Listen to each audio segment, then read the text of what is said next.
Well, we have a remarkable book here called Stonewalled, My Fight for Truth Against the Forces of Obstruction, Intimidation, and Harassment in Obama's Washington. Sharyl Attkisson, how are you? I'm great. Thanks for having me. We don't know each other. We've never talked to each other, correct? Yes, but I will tell you, my husband went to the post office the other day and was mailing one of my books, and the postal guy struck up a conversation and said, "You know who else uses this post office? Mark Levin." Uh-oh, don't tell anybody where it is. I thought you were going to say my picture was up there or something. No. Okay. Well, listen, this is a remarkable book. You've been through really something that's quite remarkable. I mean, you've been harassed by CBS. You've been harassed by the Obama administration. Before I get into the details, I'm sure that so many journalists have come to your defense. Am I right? Well, I have two answers to that. The usual suspects, which are defending the administration and powers that be at all costs and furthering their propaganda. No, they have not come to my defense.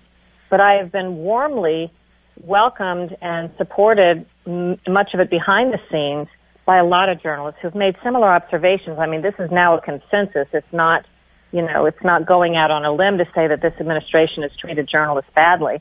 And some of the anecdotes from other journalists are in the book, so I wasn't exactly all by myself. Well, first of all, give us a summary of your background so people know who you are and that you are a professional journalist. Well, I worked in local news for many years in Florida, Columbus, Ohio. I anchored and reported at CNN in Atlanta a long time ago in the 90s and worked at CBS News for over 20 years, but most of them as an investigative reporter. And I don't want to tout myself other than to say, defending myself for those who say that I have no credentials, that I do have a lengthy list of independent awards, national awards given by peer journalists for a variety of stories, including investigations of the Bush administration. So I have a very diverse background and was known until fairly recently, I think, far and wide for doing journalism that takes the story wherever it naturally leads rather than trying to direct it to a place that others may want it to go. You know, some people are familiar with you because you were very dogged in your pursuit of Benghazi, but really the funny stuff started when you were pursuing Fast and Furious. Isn't that correct? That's right. I mean, a lot of the change in atmosphere coincided with the Obama administration coming into office, as well as just a general decline in appetite for original and investigative reporting for a variety of reasons. And then, yes, I mean, my specialty is that I don't go away. I mean, I'm not sure what kind of reporter you are for people to suggest when you don't get answers to questions and you have insiders talking and giving you new leads on important topics, you're supposed to just go away and declare the story over.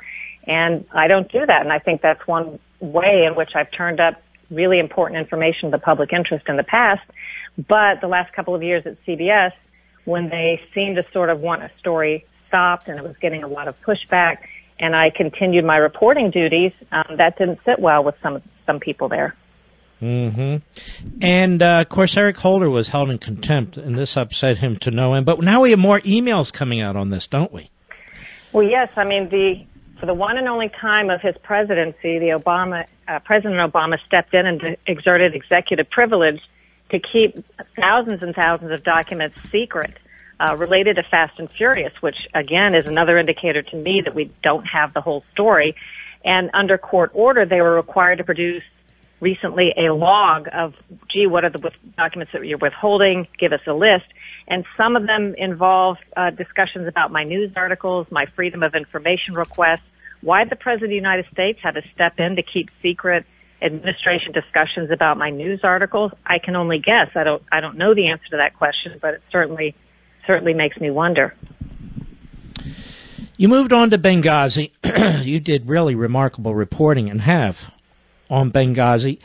By the way, do we know what Obama was doing at 5:30 p.m. and thereafter before he boarded a plane and flew to Las Vegas? Why don't we know?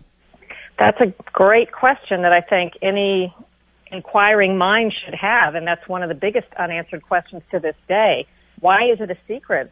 The actions that the commander-in-chief took to protect Americans who are under attack overseas, why is it secret that the representative of the public acting on our behalf whatever he did and wherever he was and the decisions he made.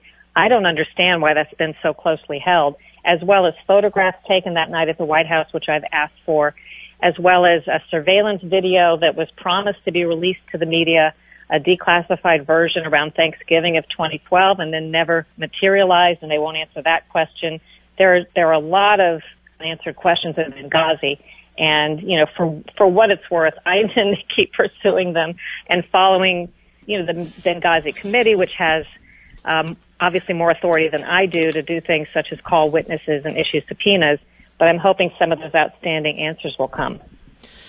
What is your suspicion, if you want to engage in this? I mean, do you think they were just covering up incompetence, or people have talked about arms sales, and so what would you suspect?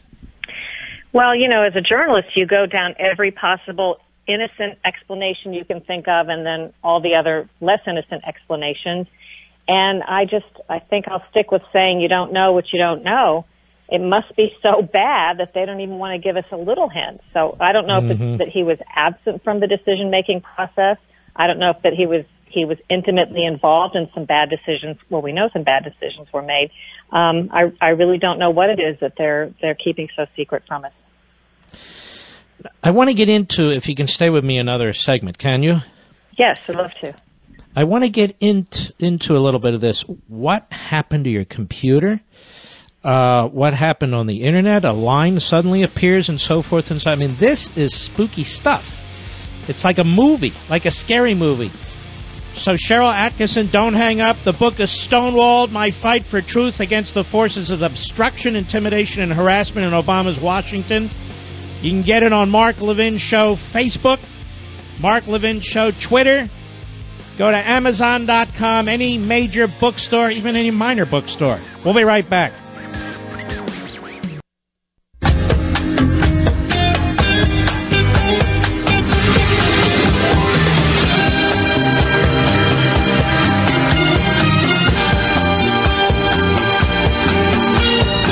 Mark Levin doesn't just read the news, he makes the news. Call the Mark Levin Show now at 877-381-3811. You know, this is a remarkable book, Stonewalled, by Sharyl Attkisson. It is a stunningly disturbing book, quite frankly. What's stunningly disturbing to me is the obstruction, the cover-up, the intimidation of a well-known journalist with a well-known news organization, and that would be Sharyl Attkisson, who's with us right now. So Benghazi, this is where apparently you quote-unquote stepped in it. This is where you got a lot of pushback. We only have about 7 or 8 minutes. And I want to get into some more, like when you were contacting the White House about Obamacare and their 6 enrollees and so forth. But that said, give us a little bit of a summary on what happened with Benghazi as you were trying to dig into this. Well, CBS assigned me to the story, and the stories I dug up with my producer, Kim, were very well received at first. But as I describe in the book, sometimes, as in this case, the light switch seems to suddenly turn off, and they send the message they don't want any more of those stories. In this case, the news coming out was very damaging to the Obama administration because it showed so many inconsistencies and issues with their narratives. And I kept digging and, offering stories. But also during this time period, I was approached by sources I have connected to the government saying, your reporting's excellent, but you're probably likely being monitored or surveilled because of it. And I said, what are you talking about? This is before we knew all the revelations about what the government did, confiscating Associated Press records secretly, and the Fox News reporter and Edward Snowden and James Clapper giving false information to Congress. So without that context, it sounded far-fetched. But I did have a source that was able to look at my computer who deals with the right kind of expertise and immediately confirmed through a forensics exam that I was subject to a long-term monitoring and surveillance effort on behalf of a highly sophisticated entity that was monitoring every keystroke that I made, could activate my Skype to listen to audio when I was talking in the room.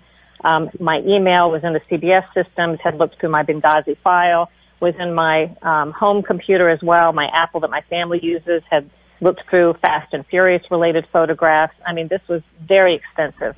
2 additional forensics exams confirmed the remote intrusions that were fairly long-term and ongoing.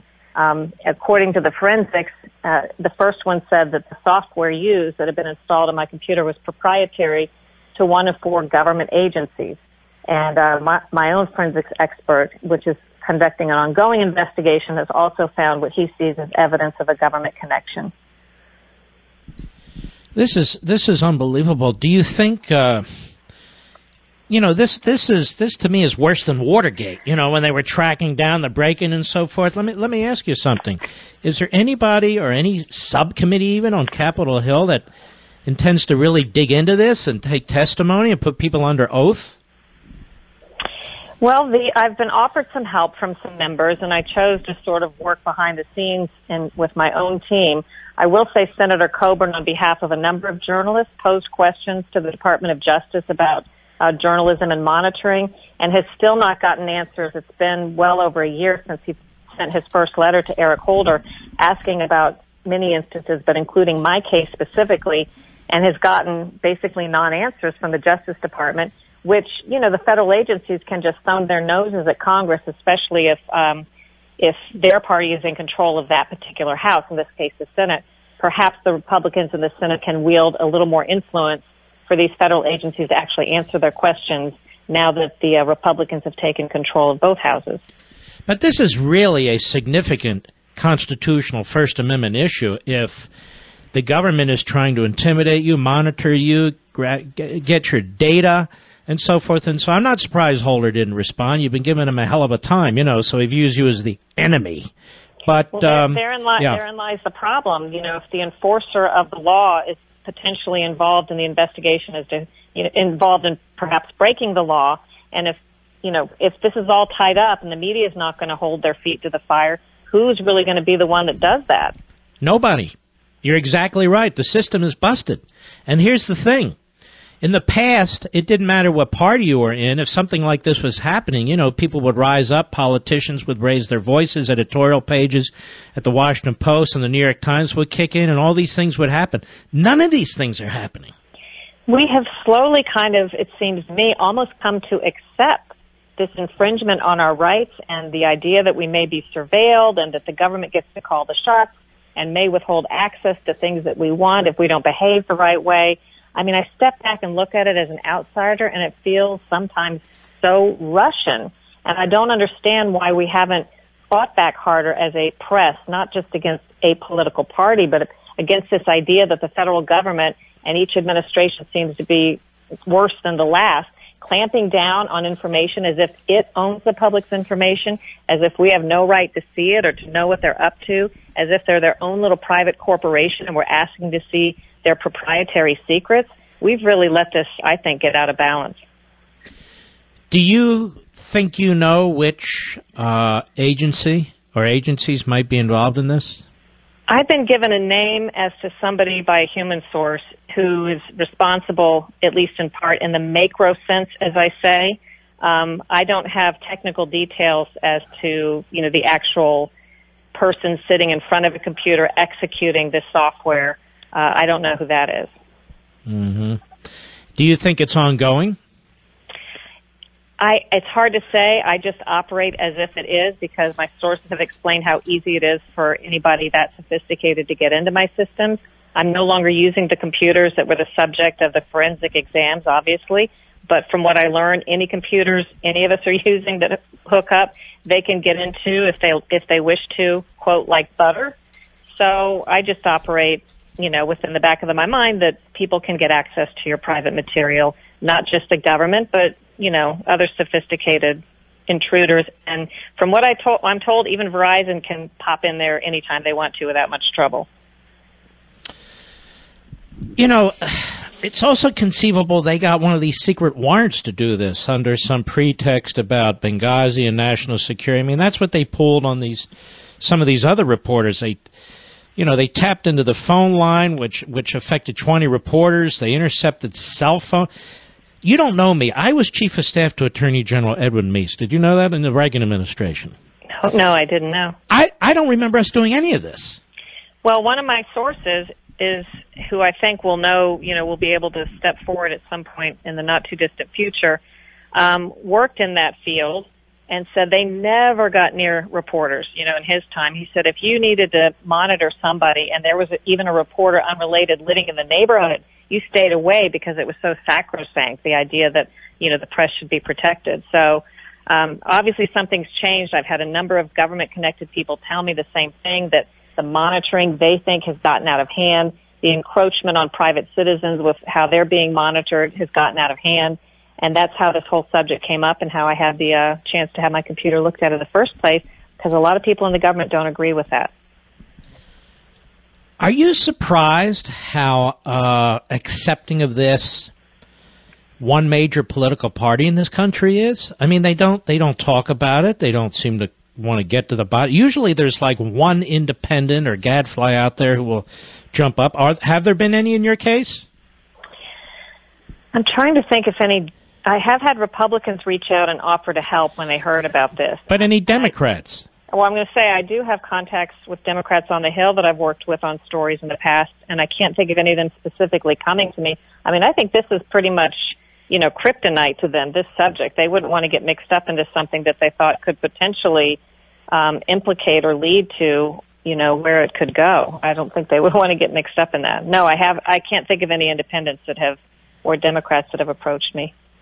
Having looked into Fast and Furious, really an expert on it. Having looked in Benghazi, really an expert on it. And now knowing this has occurred with you, it's hard to believe that what took place at the IRS was just all a bunch of bureaucratic bumbling. In my humble opinion, you don't have to agree with me, but there's another case where we can't seem to get to the bottom of it, and all of a sudden emails are missing and servers are destroyed. Are you buying that? Well, no, and I think it's fair to say, it's not even sort of a judgment call, it's fair to say that there is a pattern and that we have reason because of the pattern to suspect that these things aren't individual isolated cases and mistakes and incompetence. If you look at the documents withheld, even documents that when subpoenaed aren't turned over yet show up later, the government is not complying, the Obama administration is not complying with lawfully with orders to produce records, with lawful subpoenas. Time and time again, when they give one story about an issue, whether it's Fast and Furious or the IRS, that narrative is proven incorrect, and they develop a new one, or they slightly revise and amend it. That's not a judgment that I'm making, that's not an opinion. That's a fact. That's a proven fact. So I think we have every right to question based on the pattern that's been established. And, legal groups have brought lawsuits against this department or that department, and they're finding that really wholesale the administration is destroying text messages, they're destroying phone logs, they're destroying emails, servers, and so forth. This is going on all over the federal government.